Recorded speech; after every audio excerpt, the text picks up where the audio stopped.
जय राधे राधे, जय राधे जय श्री राधे, जय राधे जय राधे राधे, जय राधे जय श्री राधे, जय राधे जय राधे राधे, जय राधे जय श्री राधे, जय राधे जय राधे राधे, जय राधे जय श्री राधे, जय राधे जय राधे राधे,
गोविंद जी भगवान की जय। गौर निताय भगवान की जय। सद्गुरु शिल प्रभुपाद की जय। गौर प्रेमानंदे हरि हरि बोल। हरे कृष्ण प्रभु जी। हरे कृष्णा। दंडवत प्रणाम। बहुत सुंदर। अभी जो हम डिस्कस करते हैं नंदी प्रभु जी से, जो मुझे समझ में आता है, क्योंकि ये भी बड़ा वाइज विजडम होता है कि हमें कैसे समझ में आता है। जो मुझे अभी तक समझ में आया कि जो भी कृष्ण संबंधी कार्य करता है, चाहे वो कोई भी मनुष्य है, वो करता है और किसी तरह से भी करता है, तो वो कृष्ण भावना भावित या कृष्ण भावना अमृत बोलते हैं। और ऐसा कार्य वो रति करता है, डेली नित्य करता है, तो उसको पूर्ण समाधि कहलाते हैं। तो ऐसा ही अगर कोई जो दर्शन करता है परमात्मा का आत्मा के अंदर, और उसका दर्शन अगर करना चाहता है, तो 3 ही कर्म करे तो उसको हो सकता है। वो पहला कर्म है देखना, देखना कि अपने इंद्रियों से हम भगवान है उसको, और दूसरा होता है उसमें आता सुनना। तो हम आपसे अभी सुन रहे हैं, तो हम मतलब सही बिल्कुल रास्ते पे हैं। और तीसरा होता है स्वाद लेना, और हम इसका स्वाद भी ले रहे हैं, पर ये क्या है कि मुख से तो नहीं ले पा रहे, पर श्रवण करके स्वाद ले रहे हैं। ये सब आत्मा के लिए हो रहा है। अभी भौतिक के लिए कुछ नहीं हो रहा है इसमें। भौतिक के लिए तो पिज्जा हो गया, बिरयानी हो गई, रोटी सब्जी हो गई, वो अभी प्योर आत्मा के लिए है। तो जो ऐसा करता है, जो प्रभु जी ने, नंदी प्रभु जी ने बताया कि जो व्यक्ति सारे ये काम करता है रति रहकर, मतलब नियंत्रण करता है, वो योगी होता है और वो भक्त कहलाता है।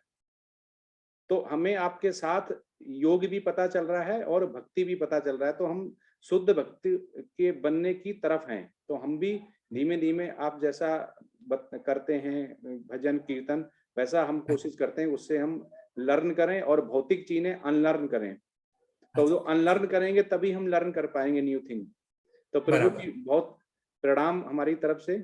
और नंदी प्रभु जी से हम कल बात करेंगे, तो और बताएंगे इसमें कैसे हम प्रोग्रेस कर सकते हैं, वो कैसे हमें गाइडेंस करेंगे। लेकिन अभी आपने बहुत ही सुंदर किया। डेली हमें और आनंद आ रहा। तो आनंद इसलिए आता है कि जब जो हायर टेस्ट एक बार लग जाता है ना, तो फिर वो छूटता नहीं, उसकी एडिक्शन हो जाती है। तो हमें तो डेली आपका और प्रोग्रेस, हम सोचते कल वाला अच्छा था, फिर हम भूल जाते हैं कि नहीं आज वाला सबसे अच्छा है। तो हम यही नहीं कर पाते हैं कि पहले वाला अच्छा था, आज वाला अच्छा है। तो ये टेस्ट ऐसा हो गया। प्रभु जी दंडवत प्रणाम, हमारा स्वीकार करें कि बहुत ही अच्छा है आपका। हमने पहले भी क्लासेस ली, लेकिन ऐसा प्रेरणा माता जी का धन्यवाद कि वो आपको मॉर्निंग क्लास में लेके आए, और वहां से फिर हमने आपको आग्रह किया आप यहाँ आए। कि अभी तक जितनी क्लासेस चल रही हैं उसमें ऐसा संयोग नहीं है कि कीर्तन किसी शुद्ध भक्त से हो। हरि बोल प्रभु जी, बहुत सुंदर। ये सब कृष्ण कृपा है और आप लोगों का डिवोटी का ब्लेसिंग है। हाँ, तो ही हम कर पाते हैं। हाँ, yes Prabhu ji, thank you. सब कुछ कृष्णा की वजह से ही हो रहा है। हम आपको मिले, आप हमारी क्लास में आए, तो सब कृष्णा ही करवा रहा है। और हमारे जो बोनाफाइड स्पिरिचुअल मास्टर हैं, ठीक है, प्रोमिनेंट गुरु हैं श्रील प्रपाद, उनकी वजह से हम मिल पाए हैं। हरे कृष्णा, हरि बोल। हरे हरे कृष्णा, हरे कृष्णा, हरि बोल। बहुत सुंदर।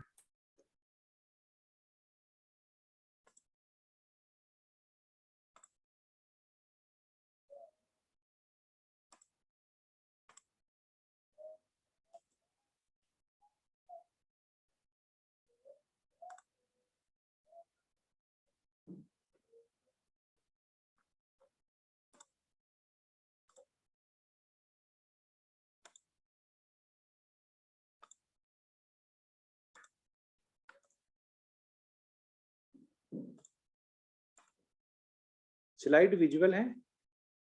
यस यस यस प्रभु जी। तो साउंड भी क्लियर है प्रभु जी? बिल्कुल क्लियर है प्रभु जी। हाँ, हरे कृष्णा, हरि बोल प्रभु जी। आज बहुत ही सुंदर चैप्टर है भक्ति योग। तो जो जितने भी स्पिरिचुअल मास्टर आप देखेंगे, बोनाफाइड स्पिरिचुअल मास्टर हैं, वो हमेशा जो गीता को है वो 3 मॉड्यूल में बताते हैं। पहला हो गया कि कर्म से कैसे हम भक्ति कर सकते हैं, और लास्ट का हो गया कैसे ज्ञान योग से हम भक्ति की तरफ जा सकते हैं। भगवान की टारगेट एक ही है कि हमें भगवत धाम जाना है। बीच का जो सैंडविच है उसमें बोला गया है कि कैसे हम भक्ति योग से भगवान की तरफ जा सकते हैं। तो पहला हो गया कर्म से, लास्ट वाला 6 हो गए, 13 से 18 हो गया ज्ञान योग, और बीच का हो गया भक्ति योग। तो अगर हम भक्ति योग को देखें तो जो हमारे गुरु बताते हैं नंदी प्रभु जी, जो मैंने सीखा है कि अगर 6 जो गुण होते हैं, क्वालिटी, अगर वो हम में आ जाती हैं तो हम शुद्ध भक्त बन जाते हैं और हमें भगवत धाम जाने से कोई नहीं रोक सकता। पहली क्या है कि भगवान की समाधि, जो हमने बताया हुआ, समाधि क्या होता है कि जो भगवान श्री कृष्ण के रथ के अलावा, मतलब उनके नाम के अलावा कुछ भी नहीं करता है, जब भी टाइम मिलता है लगातार वही काम करता रहता है, उसे बोलते हैं भगवान की समाधि। जैसे एक ऋषि या एक मुनि कोई समाधि लेता तो क्या बोलता है, प्राण त्याग रहा। तो यहाँ पे जो भौतिक है उसके अलावा हम अगर आध्यात्मिक के लिए भगवान का निरंतर ही जाप करते हैं तो बोलता है भगवान समाधि। दूसरा होता है कि ये दुनिया, अगर समझ जाए, ये दुनिया अस्थाई है, ये स्थायी नहीं है, परमानेंट नहीं है। हम सोचें आज हमारे पास बंगला है, गाड़ी है, नौकर है, चाकर है, कल होंगे नहीं, आप अधिकार नहीं जमा सकते हैं, ये सारा ही साइक्लिक है। तीसरा हो गया भक्तों की, अगर ये आप पहला वाला नहीं कर पा रहे तो दूसरा वाला आप करें, दूसरा नहीं कर पा रहे हैं तो तीसरा हो गया भक्तों की मदद। अगर आप भगवान से जुड़ना है, भक्ति योग में जुड़ना है, तो भक्तों की मदद करें। जैसे ये प्रभु जी करे, कनाडा में बैठे हुए हमने रिक्वेस्ट की, तो हम भी भक्त हैं, वो भी भक्त हैं, एक दूसरे भक्त की मदद कर रहे हैं। किससे? कीर्तन से। तो हमें हियरिंग मिल रहा है, तो हम भगवान की तरफ आसक्त हो रहे हैं। अगर ये भी नहीं कर पा रहे हैं, आप ये भी नहीं सुन पा रहे हैं, तो चौथा हो गया दान। आपको दान करना चाहिए भगवान के लिए। कोई मंदिर बन रहा है तो मंदिर में जो भी हो गया, 50 रुपए, 100 रुपए, 200 रुपए, जितना भी बनता है भगवान के लिए देना चाहिए। कभी हम पिज्जा में दे देते हैं, हम इधर उधर उड़ा देते हैं, टिप दे देते हैं, लेकिन जैसे ही भगवान का नाम आते हैं सो हमें कंजूसी आ जाती, जबकि सब कुछ दिया हुआ उसी का है। पांचवा हो गया इंद्रिय सुख। इंद्रिय सुख को हम समझ जाएं कि जो इंद्रिय सुख है ये भौतिक सुख है, बॉडी के लिए है, ये आत्मा के लिए नहीं है। ये पांचवा, अगर हम दान भी नहीं कर पा रहे हैं, पहले चार नहीं कर पाएंगे, तो पांचवा हमें ये होना चाहिए कि हमें इंद्रिय से हमें आध्यात्म में जाना चाहिए। जो पांचवा और छठा हो गया कि हमें समझ में आना चाहिए शरीर नहीं आत्मा है, ये शरीर नहीं आत्मा है। तो इतना भी हमें समझना चाहिए गीता पढ़ के। और गीता को एक बार नहीं, अब जब भी आपको मौका मिले तो आपको बार बार पढ़ना चाहिए। ये नहीं कि 18 दिन का कोर्स हो गया तो आपको गीता समझ में आ गई, नहीं आ सकती है। अर्जुन को इतना टाइम लगा था समझने में, तो शुद्ध भक्त था, हम तो अभी बहुत ही मेटलिस्टिक में है। तो ये 6 हो गए, ये 6 आपको समझने पड़ेंगे कि हमें कैसे जा सकते हैं। अब इसमें जो स्टार्ट होता है कि अभी तक हमने जो देखा है 11 चैप्टर तक, कि जो हमारे भक्त होते हैं उनको 2 श्रेणियां होती हैं, हम उन्हें बड़ा मुश्किल से अलग अलग कर पाते हैं। एक होता है निर्विशेषवादी और एक होता है सगुणवादी। जो ये सोचता है कि भगवान का साकार रूप है, भगवान है, और अर्जुन ने उनको साक्षात देखा है द्विभुज में, चतुर्भुज में और विराट रूप में। माता देवकी ने देखा हुआ है कि उनके सामने वो चतुर्भुज रूप में आए थे, और माता ने बोला कि मुझे तो अपने बालक रूप में चाहिए, क्योंकि मैंने ऐसे ही तपस्या की थी तो फिर वो बालक रूप में हो गए। तो ये सब क्या है? साकार रूप।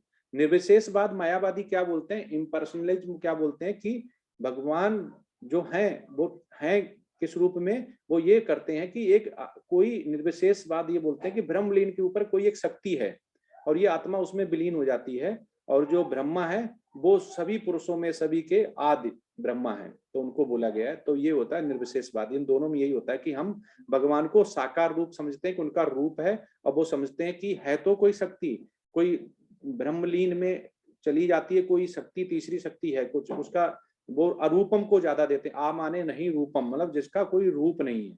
तो ये यहाँ पे वेद और शास्त्र है इस चीज का खंडन करते हैं। अर्जुन को 11वें अध्याय तक ये अनुभव हो चुका था कि कृष्ण के जो रूप है वो साकार रूप मेरे सामना खड़ा है, और ये क्या है? ईश्वर परम कृष्णा सच्चानंद विग्रह अनादिनाद गोविंद सर्व कारण कारणम। ये ब्रह्मा जी ने जो ब्रह्म संहिता में बोला हुआ है कि जिनको अभी निर्विशेषवाद ने उनको आदि ब्रह्मा को सबसे बड़ा बताया है कि उनके ऊपर फिर एक तीसरी शक्ति है।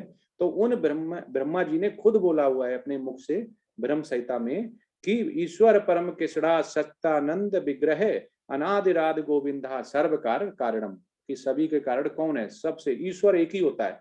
अब जो हम बोलते 33 करोड़ करोड़ देवताएं, देवता, भगवान, पता नहीं क्या क्या बोलते हैं, तो ये वेद और शास्त्र में लिखा बोला कि भगवान एक ही है और सब देवता हैं और भक्त हैं। वो भक्त भी आप जिस रूप में उसे मानते हैं वो मान सकते हैं। वो उच्च कोटि का भक्त हो सकता है, पुरुषोत्तम हो सकता है, और वो देवता हो सकता है, लेकिन भगवान एक ही है, क्योंकि इसका खंडन हुआ है कि भगवान बहुत सारे हैं और कोई तीसरी शक्ति है।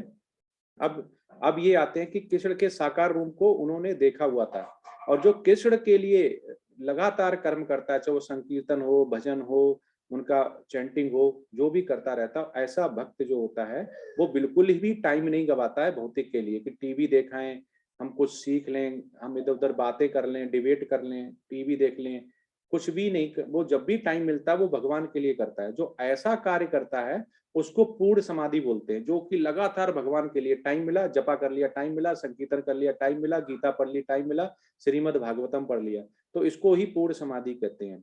और ये कोई जान जाता है कि आत्मा के अंदर परमात्मा का दर्शन हम करना चाहते हैं, दर्शन करना चाहता है, तो वो कैसे हो सकता है? वो 3 तरह से बोला गया है, स्पिरिचुअल मास्टर ने बोला है, गुरु ने बोला है कि पहला हो गया देखना, दूसरा हो गया सुनना और तीसरा हो गया स्वाद लेना।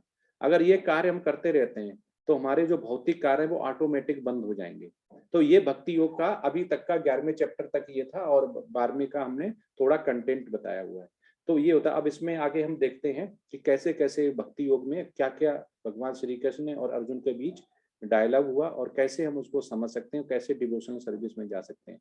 हम कभी क्या होते हैं कि मानते तो हैं, गीता भी मानते हैं और श्रीमद् भागवतम मानते हैं, लेकिन हम एक्सेप्ट नहीं कर पाते हैं कि अच्छा भगवान है। अब इसको ऐसे समझ सकते हैं कि कोई रिलेटिव हमारे घर पे आए, बोले अरे आप पूरे नहीं आए, आपके हाथ कहाँ है, आप तो कुबड़े हो, आपके पैर कहाँ, आप तो लंगड़े हो, आंख कहाँ, आप तो अंधे हो, तो उसको कैसे लगेगा? तो ऐसे ही भगवान साकार रूप में पूर्ण है, जिन्होंने हमें दिया हुआ है, हम उत्पत्ति उन्हीं की हैं। तो हम उनके साथ अगर ऐसा करें कि उनका निराकार है, साकार रूप नहीं, हम विश्वास ना करें और ना रखें, तो वो वैसा ही है जैसे घर में आए किसी अतिथि को अगर हम वैसे मिले उसे बुरा लगेगा वैसे ही। क्योंकि हम इतना ज्यादा इंद्रिय में आ गए कि हम अपने हिसाब से चलते हैं, वेद शास्त्र को हम टुकड़ा देते हैं, जबकि जो प्रमाण है, जो वेद शास्त्र बोलता है कि सबसे अच्छा होता है प्रमाण श्रवण। प्रत्यक्ष प्रमाण भी झूठा हो सकता है, अनुमान प्रमाण भी झूठा हो सकता है, लेकिन श्रवण नहीं। जैसे इसका एग्जांपल दें कि आज क्लास चल रही है, कोई प्रभु या माता जी नहीं आए, लेकिन वो आपस में दोस्त हैं, वो पूछेंगे कि सुधाकर प्रभु जी की क्लास हुई क्या? अब वो अनुमान लगा रहे होंगे कि शायद क्लास हो रही होगी, 8:30 बजे स्टार्ट हो गई होगी, कीर्तन चल रहा होगा, श्लोका चल रहा होगा, अनुमान हो गया, ठीक है। प्रत्यक्ष हो गया कि वो देखें तो वो जान पाएंगे। लेकिन अगर किसी को उन्होंने फोन करके भी पूछा कि क्या क्लास हुई, वो बोल देते हैं कि हाँ क्लास हुई थी, मैं तो उसमें गई थी, तो सर्वर वो उन्होंने विश्वास कर लेंगे। तो ऐसे प्रमाण होते हैं। हरे कृष्णा। अब चलते हैं भक्ति योग में। 12.1 में अर्जुन उवाचा एवं सतत युक्ता ये भक्ता स्वताम पर्युपासते ये चापक्षरम व्यक्तम तेसाम के योग वित्तमः। अर्जुन ने पूछा, जो आपकी सेवा में सदैव तत्पर रहते हैं या जो अव्यक्त निर्विशेष ब्रह्म की पूजा करते हैं, इन दोनों में से किसे अधिक पूर्ण सिद्ध माना जाए? अभी जैसे हमने बताया कि जो निर्विशेषवाद ब्रह्म किसे बोलते हैं कि वो ब्रह्मा को सबसे ऊपर मानते हैं, उसके बाद बोलते हैं कि एक ब्रह्मलीन अति दिव्य है, उसमें आत्मा चली जाती है, मतलब एक निराकार रूप, एक अरूपम जिसका कोई रूप नहीं है, तीसरी शक्ति है, इनविजिबल, उसको वो मानते। तो क्या करें कि हम सगुण में या हम निर्गुण में करें, सगुणवादी में या निर्विशेषवादी में करें, किसमें ज्यादा हमें पूर्ण सिद्ध माना जाए या किसमें किया जाए? तो यहाँ पे जैसे हम पहले बता चुके हैं 11 चैप्टर तक अर्जुन भी समझ गए कि जो खड़े हुए हैं वो आदिदेव हैं। वो कौन है? ईश्वर परम कृष्णा सच्चिदानंद विग्रह अनादिराद गोविंदा सर्व कारण कारणम। जिसको निर्विशेषवादी मानते हैं कि सबसे उच्च है, वो खुद बोल रहे हैं कि मेरे ऊपर भी कोई है, सुनो मेरी सुनो, भगवान है, भगवान एक ही है। तो हमें ये समझ लेना चाहिए कि भगवान एक ही है। जो वेद शास्त्र में लिखा अगर वो हम मानते हैं तो हमारी लाइफ जो हैप्पी लाइफ जिसे बोलते हैं, विदाउट एंजाइटी एंड डिप्रेशन, और भगवत धाम भी मिलेगा। तो इसको बोलते हैं कभी न समाप्त होने वाले आनंदमय जीवन को, ऐसा स्तुति ब्रह्म संहिता में बताई गई है। तो यहाँ पूछा गया किसका करें, क्या आप उसका आंसर मिलेगा? कितना मधुर आप देख सकते हैं श्री कृष्ण, कितना ऑल अट्रैक्टिव आंखें, जो अभी बोला गया था कि देखना सुनना स्वाद करना, तो कितना अच्छा पिक्टोरियल व्यू कि एकदम आनंद आ जाता है, आत्मा तृप्त जिसे बोलते हैं। हम क्या गलत समझते हैं कभी कभी कि हम पिज्जा खाते हैं या बिरयानी खाते हैं, व्हाटएवर जो भी अच्छा लगता है, तो हम कभी क्या बोलते हैं, कभी आज तो मजा आ गया, आत्मा तृप्त हो गई। एक्चुअली हम जानते ही नहीं है कि भौतिक में हमारे बॉडी तृप्त हुई, इंद्रियां तृप्त हुई या आत्मा तृप्त हुई। आत्मा इससे तृप्त नहीं होती भौतिक से। आत्मा को तो अपना भोजन चाहिए, वो भोजा है हरे कृष्णा महामंत्र, भगवान की पूजा अर्चना करना, तो ये उसका भोजन है। सामान्यतः आध्यात्मवादियों को दो श्रेणियों में विभाजित किया जा सकता है, निर्विशेषवादी तथा सगुणवादी। सगुणवादी भक्त अपनी संपूर्ण शक्ति से परमेश्वर की सेवा करता है। निर्विशेषवादी भी कृष्ण की सेवा करता है, किंतु प्रत्यक्ष रूप से ना करके वह अप्रत्यक्ष ब्रह्म का ध्यान करता है। इस अध्याय में हम देखेंगे कि परम सत्य की अनुभूति की विभिन्न विधियों में भक्ति योग सर्वोत्कृष्ट है। यदि कोई भगवान का सानिध्य चाहता है तो उसे भक्ति करनी चाहिए। जो लोग भक्ति के द्वारा परमेश्वर की प्रत्यक्ष सेवा करते हैं वे सगुणवादी कहलाते हैं। जो लोग निर्विशेष ब्रह्म का ध्यान करते हैं वो निर्विशेषवादी कहलाते हैं। यहाँ पर अर्जुन पूछता है कि दोनों में से कौन श्रेष्ठ है। यद्यपि परम सत्य के साक्षात्कार के लिए अनेक साधन है, किंतु इस अध्याय में कृष्ण भक्तियों को सबों में श्रेष्ठ बताते हैं। हमें अगर नॉलेज नहीं होती, ज्ञान नहीं होता तो हम नहीं समझ पाते हैं। तो इसलिए अब उन ग्वाल वालों को देखो कि जो भगवान के साथ वृंदावन, रमर रेती और गोलोका में उनके साथ खेलते थे, उनको कितना शुद्ध भक्त होंगे तब उनको भगवान के साथ मिला। भगवान के साथ गाय चराना, भगवान के साथ लीलाएं करना, क्रीड़ा करना, तो ये उन्हीं को मिल सकता है जो शुद्ध भक्त। अब जो निर्विशेषवादी है वो मानता ही नहीं है, तो भगवान को अप्रत्यक्ष करता है, तो उसको अप्रत्यक्ष ही फल मिलेगा। वो भगवान के समीप, भगवान के सानिध्य, भगवान के भगवत धाम, उनके किंगडम कभी नहीं जा पाएगा। अब भगवान क्या बताते हैं, अब इसमें जो 9 जो आपको बताए गए कि कैसे हम शुद्ध भक्त बोलते हैं, वो उसका ये देख सकते हैं कि these 9 procedure are accepted as pure devotional service. ये 9 जो है प्रोसीजर, यही प्योर डिवोशनल सर्विस, जिसको एक सार बताएगा ऊपर वाले श्रीमद् भागवतम 7.5 2.3 से -4 से सारे लिए गए हैं। One who has dedicated his life to the service of Krishna through these 9 methods should be understood to be the most learned person, for he had acquired complete knowledge। अब यहाँ पे पूरा ही आपके सामने सार रख दिया गया कि बोलते ना हमें चाबी दे दो, पूरी भगवान ने यहाँ पे चाबी दे दी है, आप इसको करके कर सकते हैं। पहला क्या है, सर्वनम, हियरिंग। अभी आप गीता सुन रहे हैं, प्रभु जी ने, सुरेंद्र प्रभु जी ने अभी संकीर्तन कर लिया, ये हियरिंग है, इसमें आपको रेगुलर और ज्यादा टाइम डिवोट करना है। दूसरा हो गया कीर्तनम, हम कीर्तन भी कर सकते हैं जो चैंटिंग करते हैं, about the Holi names, forms, qualities and transcendental past time of the lord. और उसके बाद हो गया कि आप स्मरण, रिमेम्बरिंग द लॉर्ड, जो हम उनका स्मरण करें, जो माला जपा करते हैं। पदा सेवनम, हम भगवान की अर्चना, जो विग्रह पूजा होती है उसकी विग्रह पूजा की सेवा करें, ठीक है। अर्चनम, वर्शिपिंग द लॉर्ड, हम उनको पूजा करें, ठीक है। वंदनम, offering prayers to the lord, हम उनको करें जैसे कि आपको ध्रुव महाराज ने की थी, प्रहलाद महाराज ने की थी। दास्यम, बिकमिंग सर्वेंट ऑफ लॉर्ड, और हम अपने आप को नौकर समझें, दास समझें, सर्वेंट समझें भगवान को, तभी शुद्ध भक्त आएगी। अगर हम समझें कि नहीं, हम क्यों समझे, हमारे पास तो 4 व्हीलर है, गाड़ी है, नौकर है, चाकर है, बंगला है, सब कुछ है, हम भगवान को बस एक भक्त जैसा जो है वो समझेंगे, नहीं, हम दास नहीं बोलेंगे, दास नहीं बोल सकते, सर्वेंट। तो ऐसा इसमें मना किया गया। इस 9 ही जो प्रोसीजर है वो होंगे तभी आप शुद्ध, इसमें एक भी कट गया तो शुद्ध भक्त नहीं होगा। दूसरा हो गया साख्यम, भगवान को हमेशा अपना बेस्ट फ्रेंड समझें, आप अपना शेयर कर सकते हैं, उन्हें बता सकते हैं आपको क्या प्रॉब्लम है, भगवान से बात कर सकते हैं। आप सोचेंगे कि भगवान को विग्रह जो मूर्ति है उससे बात करेंगे तो मेरी बात पहुंचेगी कैसे, तो इसका सबसे अच्छा एग्जाम्पल देते हैं कि आप जो पोस्ट ऑफिस में आप लेटर डालते हैं, तो वो लेटर में आप एड्रेस लिखते हैं और जो कुछ लिखा होता है वो बिल्कुल ही गंतव्य स्थान तक पहुंच जाता है। आपने जो डाला है पोस्टमैन उसको वहां पहुंचा देता है जहां जाना होता है। ऐसे ही जो आचार्य विग्रह है इसमें भगवान की प्राण प्रतिष्ठा होती है। जो हम बोलते हैं तो ये पोस्ट ऑफिस है, जो हम बोलते हैं वो बिल्कुल वैसे ही चिट्ठी रास्ते जाता। पोस्टमैन कौन लेके जाता है, जो उनके देवदूत है। और जो आचार्य जो विग्रह है वो प्राण प्रतिष्ठा हो जाती है, भगवान डायरेक्ट सुनता है। और वो अगर डायरेक्ट सुन रहा है, आपको शुद्ध भक्ति है, तो वो सीधा ही कनेक्ट हो जाता है भगवत धाम के लिए। तो आपको भगवान को यहीं बैठे बैठे आपको पूरा ही मिल जाता है। जैसे कि पोस्ट ऑफिस में हम पोस्ट बॉक्स में डालते हैं तो वो वहां तक पहुंच जाता है जहां पहुंचाना होता है।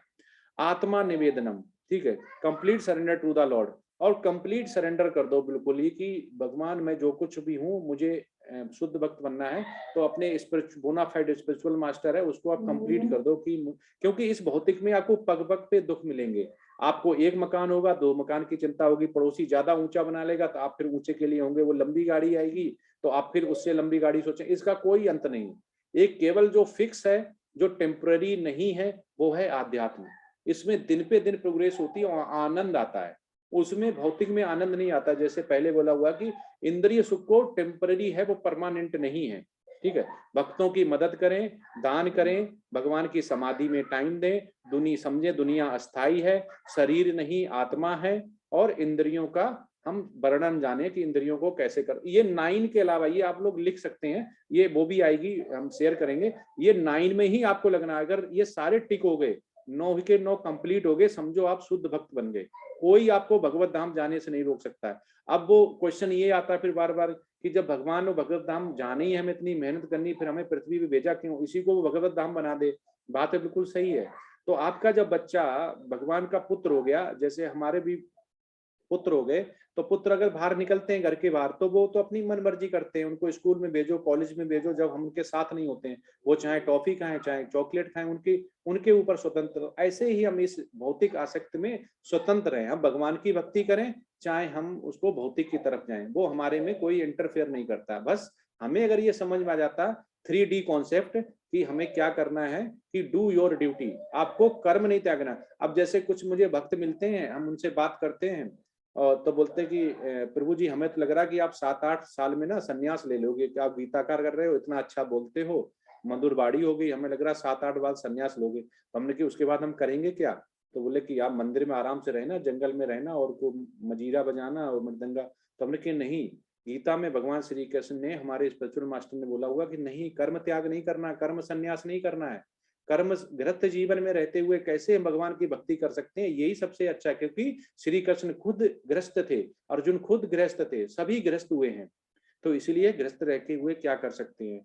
तो लोग सोचते हैं कि अरे बहुत अच्छा ये है कि हम तो आराम से मथुरा वृंदावन में रहेंगे और आराम से मंदिर का प्रसाद हम खाएंगे और वहीं करेंगे, कर्म त्यागने की कोशिश करते हैं, कर्म संन्यास में। इसलिए ये 9 प्रोसीजर बहुत जरूरी है कि हम कैसे वो 9 बताएं। ये 9 ही है जो शुद्ध भक्त बनाएंगे और कंप्लीट नॉलेज आपको मिलेगी भगवत धाम जाने के लिए। ये आप जब आएगा तो लिख सकते हैं, इसी को आपको सभी को एलिजिबल मान के टिक करना है।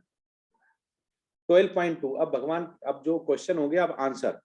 श्री भगवान उवाचा मैया बेस मनो ये माम नित्युक्ता उपासते श्रद्धा पर्योपेतास्ते में युक्तता महामतः। श्री भगवान ने कहा, जो लोग अपने मन को मेरे साकार रूप में एकाग्र करते हैं और अत्यंत श्रद्धा पूर्वक मेरी पूजा करने में सदैव लगे रहते हैं, मैं मेरे द्वारा परम सिद्ध माने जाते हैं।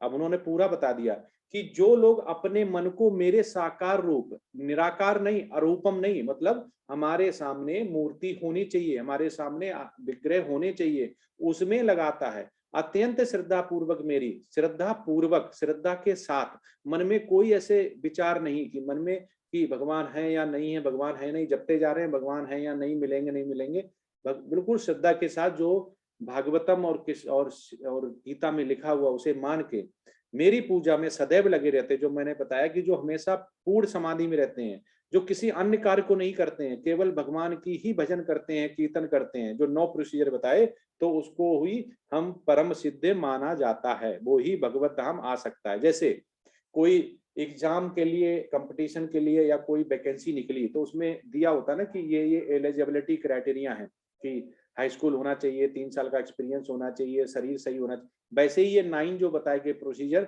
वो शुद्ध भक्त के लिए हैं, और वो ही भगवत धाम और भगवान के किंगडम जा सकता है, ये भगवान यहाँ पे बताना चाह रहे हैं। और साकार रूप में एकाग्र करें।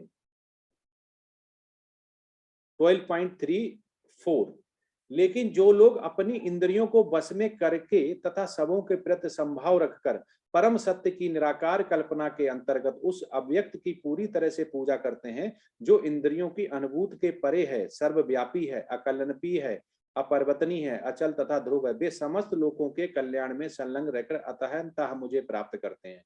तो जो ये समझ लेता है कि भगवान हर जगह कड़ में है, विग्रह में है, हम कुछ भी बोलेंगे वो सीधा ही किंगडम को जाएगा, और निरंतर लगे रहते हैं, और जो भगवान की भक्त में रत रहकर पूर्ण कृष्णा भावना अमृत में रहता है, वो योगी भक्त कहलाते हैं। ऐसे ही योगी भक्त कहलाने, वो यहाँ पे यही कहना चाह रहे हैं कि यहाँ पर जो है कि जो भक्ति योग जो है, कि भक्ति योग क्या है, भक्ति योग में जो रति रह के, मतलब निरंतर ही भगवान की पूजा करता है और हमेशा कीर्तनम जब भी उसको मौका मिलता करता है, तो ऐसे को ही हमें जो कहता है मुझे प्राप्त करता है, मतलब मेरे किंगडम को मुझे प्राप्त करता है। तो ये भगवान ने यहाँ पे आंसर, बहुत ही सुंदर आंसर दिया हुआ है, बहुत ही सिंपल, जो को कोई भी समझ सकता है।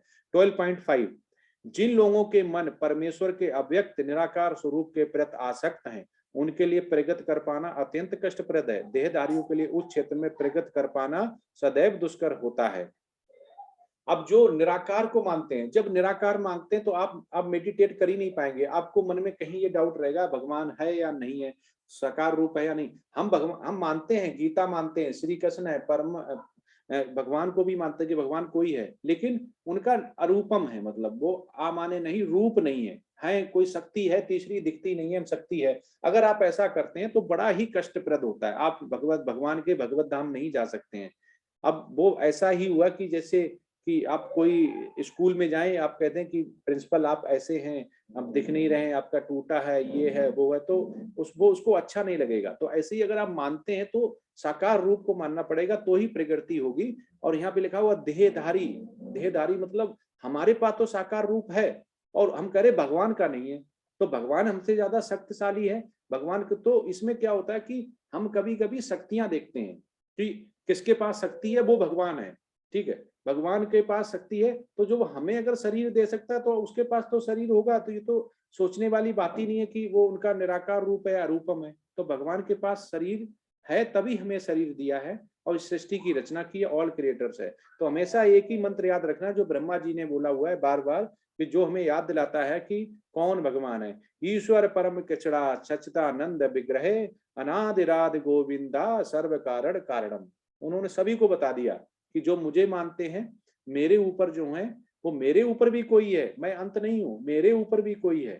कौन? ऑल क्रिएटर्स, भगवान श्री कृष्ण, सब उन्हीं से उत्पत्ति हुई है। 12.6 और 7 ये तु सर्वाणि कर्माणि मयि सन्न्यस्य मत्पराः अनेनैव नैव योगेन माम ध्यायान्त उपासते तेषामहं समृद्धता मृत्यु संसार सागरात् भवामि नः चिरात् पार्थ मय्यावेश च तेषाम्। जो अपने सारे कार्यों को मुझ में अर्पित करके तथा अविचलित भाव से मेरी भक्ति करते हुए मेरी पूजा करते हैं और अपने चित्तों को मुझ पर स्थित करके निरंतर मेरा ध्यान करते हैं, उनके लिए हे पार्थ मैं जन्म मृत्यु के सागर से शीघ्र उद्धार करने वाला हूं। अब ये कितना सिंपल बता दिया कि जो मुझ में अर्पित सारे कार्य, मतलब हम जो भी कर्म करते हैं वो उनको फल की इच्छा ना करके हम बोले कि भगवान हमने आपको अर्पित कर दिया, हमने माधव सेवा कर दी, हमने मानव सेवा कर दी, हमने आचार्य विग्रह कर दिया, हमने 9 प्रोसीजर कर लिए, हम आपको अर्पित करते हैं। और अपना चित्त मन लगा के किसमें? मुझ में स्थिर करते हैं निरंतर, कि भगवान की विग्रह के सामने बैठ के निरंतर करते हैं। जब भी उनको खाली समय मिलता भगवान में लगा लेते हैं। हे पार्थ, हे अर्जुन, उनके लिए जो हमारे द्वार हैं, जो भगवत धाम के द्वार वो खुले हुए हैं, उनका शीघ्र ही उद्धार करता हूँ। शीघ्र मतलब जितनी जल्दी हो सकता है। हमारे सारे ही पाप भगवान बर्न कर देते हैं, काट देते हैं, हम प्योर भक्त बन जाते हैं और वो हमारा उद्धार कर देते हैं, हमें ले लेते हैं। इस भक्ति में हम इस आसक्ति में जो डूबे हुए हैं वहां से हमें वो बचा लेते हैं। 12.8 मय्येव मन आदस्य मयि बुद्धिम निवेश्य निवशिष्य मय्येव अत ऊर्ध्वम न संशयः। मुझ भगवान में अपने चित्त को स्थिर करो और अपने सारी बुद्धि मुझ में लगाओ, इस प्रकार तुम निसंदेह मुझ में सदैव वास करोगे। अब वो कहना चाह रहे हैं कि आप निरंतर ही उनका जो बोला गया है आपको समाधि, इंद्रियों को वश में करके, मन को वश में करके, बुद्धि को कंट्रोल करके, जो नित्य मुझ में लगाता है, जो विचलित नहीं होता है, ऐसे भक्ति मुझे बहुत पसंद है। और अगर वो ऐसा करते हैं वो मुझ में सदैव वास करेंगे। अब ये श्री कृष्ण का आप ग्वाल वाले दे सकते हैं, जब वो लीलाएं कर रहे थे, जो आसपास बैठे हुए कोई नॉर्मल मनुष्य नहीं है, ये वो जो हैं जो उन्होंने जन्म जन्मांतर से भगवान की शुद्ध भक्त की है। भगवान उन्हीं को साथ लेके चलते हैं। किसी असुर प्रवृत्ति उनका कोई भी संसर्ग नहीं कर सकता है, शुद्ध भक्ति ही कर सकता है। तो जितने भी उनके साथ उस समय साथी थे, जो भी क्रीड़ाएं करने में ग्वाल वाल थे, वो सभी शुद्ध भक्त थे। सभी कितना आनंद ले रहे होंगे।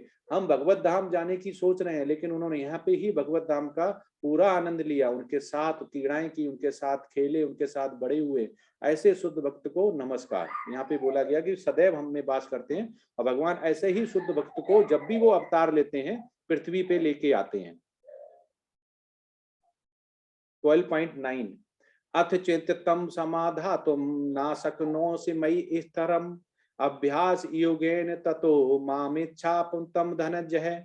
हे अर्जुन, हे धनंजय, ये तो तुम अपने चित्त को अविचल भाव से मुझ पर स्थिर नहीं कर सकते, तो तुम भक्तियों की विधि विधानों का पालन करो।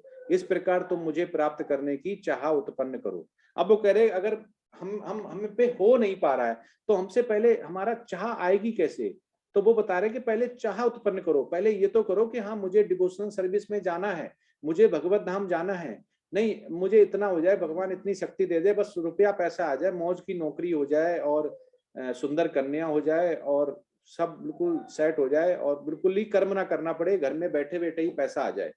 तो वो ये समझाना चाह रहे भक्ति योग और जो इंद्रिय सुख है वो दोनों में बहुत बड़ा अंतर है। हम अगर विधि विधान का पालन करके अगर हम भक्ति कर पाते हैं और अविचल भाव हमारा विचलित हो रहा है, हम नहीं कंट्रोल कर पा रहे हैं, तो हम किससे कि विधि विधान हम जान लें, जो हमने आपको 6 पहले विधि विधान बताए थे। तो यहाँ पे ये जो ज्ञान योग का जो करते हैं लोग, जैसे भक्ति योग हो गया, तो ज्ञान योग का जो करते हैं वो क्या करते हैं कि मनुष्य अपने परम लक्ष्य तक तो पहुंच जाता है लेकिन कठिन होता है। अष्टांग जैसे हो गया, अष्टांग करके आप पहुंच सकते हैं लेकिन कठिन होता है। तो ज्ञान, ध्यान और भक्ति ये तीन ही चीजें हैं, ज्ञान योग, ध्यान योग और भक्ति योग। तो अगर ये हम समझ जाते हैं कि शरीर नहीं आत्मा है और इंद्रिय भोग, तीन ही चीजों में ये हम डिवाइड कर सकते हैं पूरी गीता को, कि शरीर नहीं आत्मा है, ठीक है, इंद्रिय भोग हैं वो टेम्पररी हैं और जो आध्यात्म है वो परमानेंट है, और हम भगवान का जो आनंदमय जीवन जीने के लिए कैसे कर्म करें। तो यहाँ पे जो ज्ञान योग से करते हैं, तो जो भक्ति की जो प्रत्यक्ष सेवा करता है, ठीक है, वो हमेशा सुगम होता है। प्रत्यक्ष सेवा मतलब भगवान के आचार विग्रह की करता है, वो प्रत्यक्ष सेवा होती है। अप्रत्यक्ष होगी कि हम भगवान के पास जा ही नहीं रहे, हम मंदिर नहीं जा रहे, मूर्ति नहीं कर रहे हैं, हम बस भगवान को मान रहे हैं लेकिन अरूपम मान रहे हैं, तो वो नहीं बोला गया। तो इसमें सगुण या निर्गुण पूजा हो सकती है, पर सगुण पूजा यहाँ पे बोली गई है, वो ज्यादा आपको फायदा देती है और भगवान के भगत धाम ले जा देती है। तो इसमें एक उदाहरण जो हमने आपको बताया हुआ था पोस्ट ऑफिस वाला, वो उदाहरण बिल्कुल सटीक है कि जब विग्रह होते हैं वो सीधा ही भगवान से कनेक्ट करते हैं। जैसे कि पोस्ट ऑफिस में हम कोई भी लेटर डालते हैं, वो बिल्कुल जिसका जहां जाना है उसको मिल जाता है, तो वही भगवान यहाँ पे बताना चाह रहे हैं।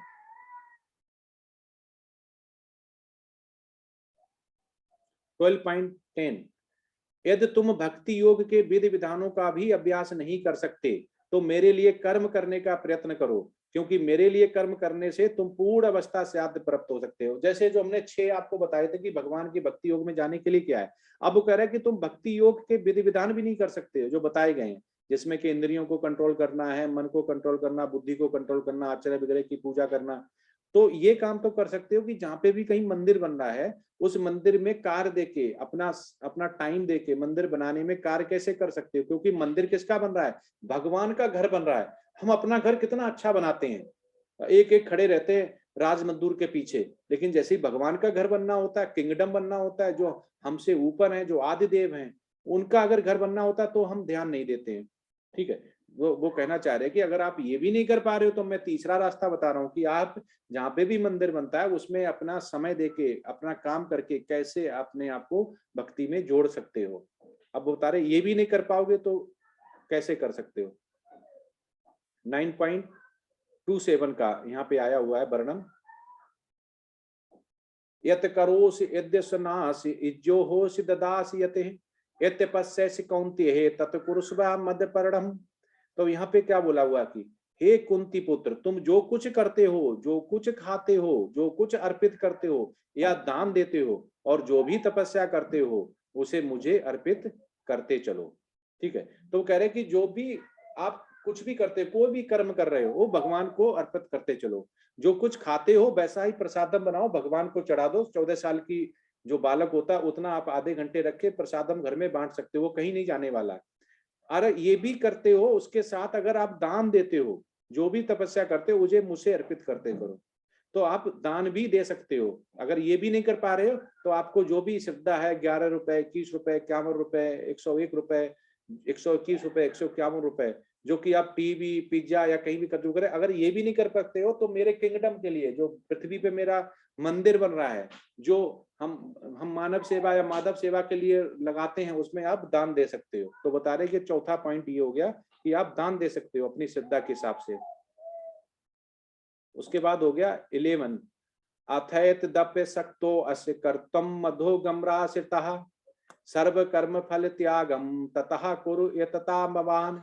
अगर हालांकि आप इस चेतना में काम करने में असमर्थ हैं तो अपने काम के सभी परिणामों को त्याग देने की कोशिश करें और आत्मस्थित होने की कोशिश करें। अब वो कह रहे चलो ये चौथा भी नहीं कर पा रहे हो तो इतना तो कर सकते हो। ये फिर उन्होंने 5वां पॉइंट बताया कि चलो ठीक है, आप इस चेतना में भी काम करने में असमर्थ हो तो कम से कम ये तो कर सकते हो कि जो भी आपने कर्म किया है उनके परिणामों को, उनके रिजल्ट को त्याग देने की कोशिश करो, जिससे कि तुम आत्मस्थित रहोगे। अगर बोलो कि हे भगवान आपके ही द्वारा हुआ है, मैं ये सारे जो भी रिजल्ट हैं कर्म के आपको समर्पित करता हूं, अब आप देख लेना, तो भगवान विल टेक केयर, भगवान देखेगा उसके। आप एस्पायर जो बोलते हैं हो जाइए, इनिशिएशन ले लीजिए, आप शेल्टर ले लीजिए भगवान का, फिर वो आपका टेक केयर करेगा। लेकिन आप करके तो देखिए। वो बोला कि इतना सिंपल बता दिया है कि आप ये नहीं कर सकते तो ये कर सकते हैं क्या।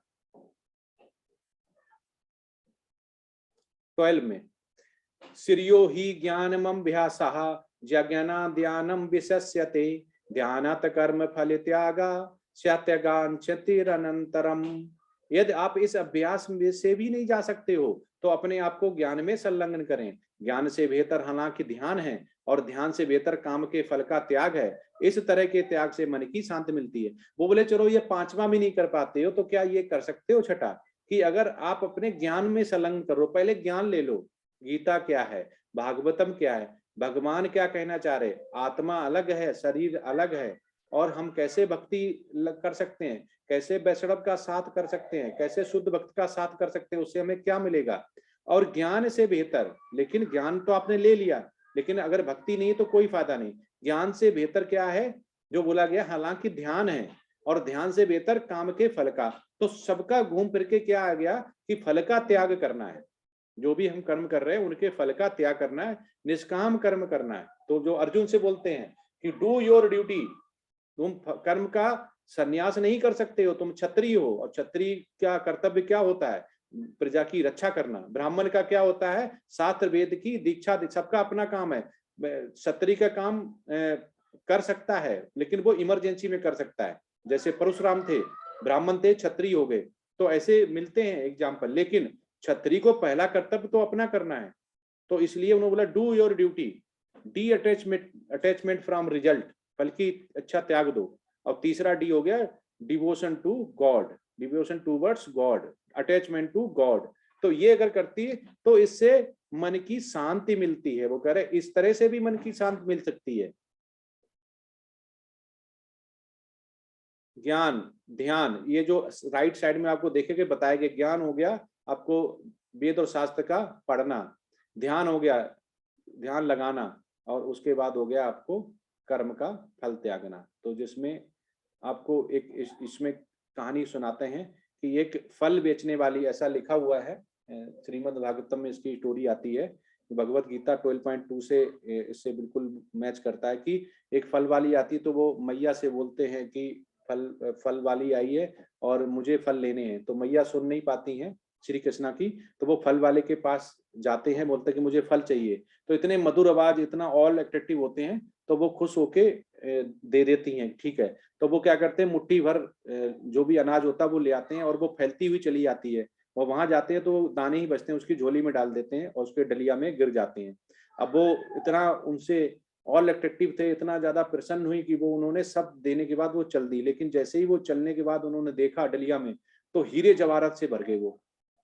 तो ये है भगवान की कृपा, ये भगवान ऐसे देते हैं। जब किसी को देते हैं शुद्ध मन से, जो भक्त होता है, तो हम भगवान के लिए करते हैं, वो हमें ही वापस आ जाता है। अगर हम दान देते हैं, भगवान के लिए ज्ञान देते हैं, ध्यान देते हैं, कर्म त्याग देते हैं, तो भगवान हमें तुरंत ही, क्योंकि सब उसी का है, वो किस रूप में कैसे देगा वो हमें पता नहीं, लेकिन भगवान हमें देता जरूर है। ये सब कुछ ही सृष्टि में दिया हुआ भगवान का है, हम उसे केवल यूज कर रहे हैं। ये टेम्पररी है, आज हम मकान के मालिक हैं, कल हमारा पुत्र होगा, उसके बाद कौन होगा, ये सब टेम्पररी है, चेंज होता रहता है, कोई फिक्स नहीं है। मैं अब ये बोल रहे कि अब बोल रहे क्या कर सकते हैं, मैं पहाड़ों पर जाऊंगा और ब्रह्म पर ध्यान केंद्रित करूंगा। ठीक है, अब पहाड़ों पे चले जाएंगे, मैं ब्रह्म पे करूंगा। ब्रह्म हो गया जो पहले बताया हुआ कि जिसका अरूपम हो गया, निर्विशेषवादी जो बोलते हैं।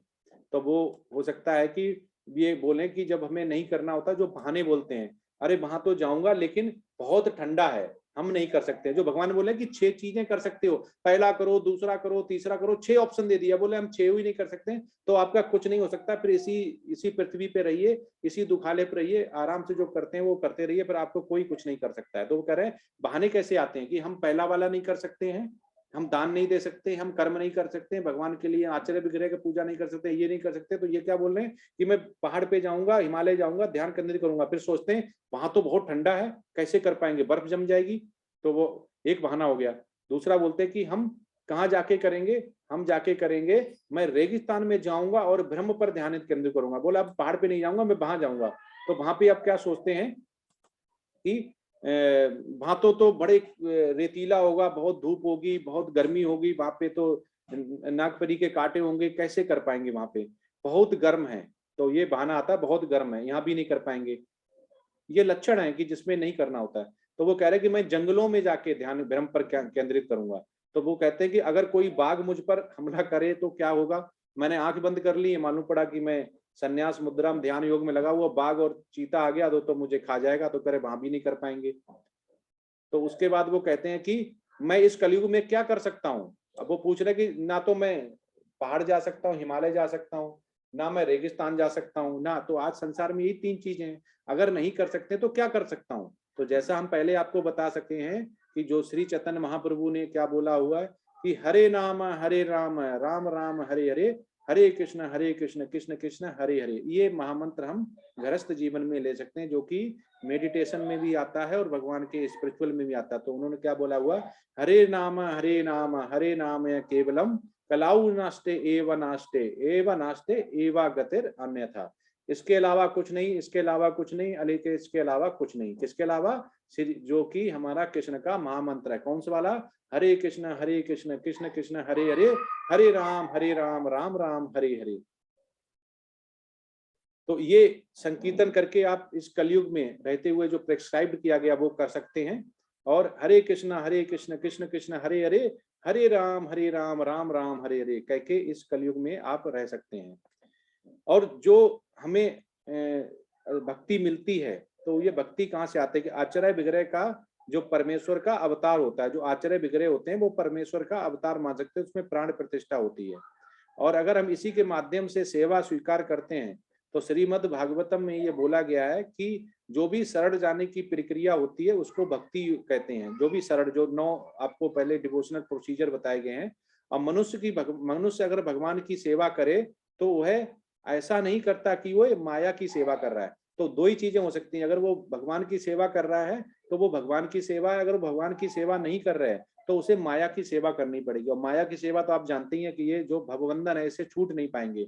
ये माया की ही सेवा है जो कि हमें बांध लेती है अपने, जो कि हम भौतिक इंद्रियों में पड़े रहते हैं कि हमें रुपया चाहिए, पैसा चाहिए, ये चाहिए, वो चाहिए, जहाँ सुकून नहीं रहता है।